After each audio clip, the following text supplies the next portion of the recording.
செல்லக்கூடிய வாசனாதி மலர்கள் எல்லாம் பறித்து வந்து பட்டாடியால் துரைத்து உங்க மனைவியாக பட்ட பாஞ்சாலி தங்களுடைய திருவடி பாதங்களுக்கு வந்தனம் செய்கிறேன். தேவி மன்னா. அரசே வணக்கம். வணக்கம். தென்மதுரையிலிருந்து வரங்க. ஓ, தென்மதுராபுரியிலிருந்து வருகிறீங்களா? வாசித்து பாருங்க. யாருங்க? நானுங்க. வாய்ப்படி என்னம்மா படிச்சு சொல்லு என்னன்னு. ஆனா என்னமோ லிகிதம் வந்திருக்குது. லிகிதம் வந்திருக்கு என்னன்னு படி. ஒரு ஊர்ல ஒருத்தி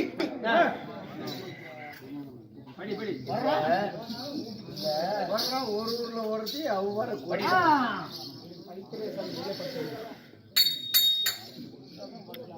தேவி தென்மதுராபுரி ஆண்டு வரக்கூடிய அள்ளி மகாராணி சரி எழுதிய நிருபம் என்னவென்றால் என்னுடைய மகனாக விளங்கக்கூடிய அள்ளிக்கும் அர்ஜுனனுக்கும் பிறந்த அழகு குலேந்திரனாகப்பட்டவர் பள்ளிக்கு சென்று பாடம் படிக்கின்ற பொழுது என்னுடைய மகனுக்கு சூழநோய் பட்டு படுத்து உறங்கி கொண்டிருக்கிறார். உயிர் போகும் தன்மையில் இருக்கிறது. இப்படிக்கு ஆனால் அழகமன் அர்ஜுன மகாராஜனை அதிசீக்கிரமாக வரவழைக்க வேண்டும் என்று இந்த அள்ளி ராணியாகப்பட்டவர் லிகிதத்தை எழுதி அனுப்பிட்டாங்க.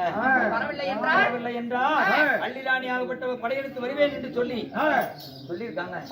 அதனால் படையெடுத்து வந்தால் இந்த அகில உலகமே தாங்காது. அதனால என்ன செய்வது ஏது செய்வது என்று ஒன்றுமே புலப்படவில்லையே. எனது தம்பியாக விளங்கக்கூடிய வெற்றி மதகிரி வேமராஜன் இன்னும் அனைவருக்கும் இருக்கா வரவழைத்து அவரிடத்திலே இந்த வார்த்தைகளை சொல்லி உடனடியாக புறப்படும்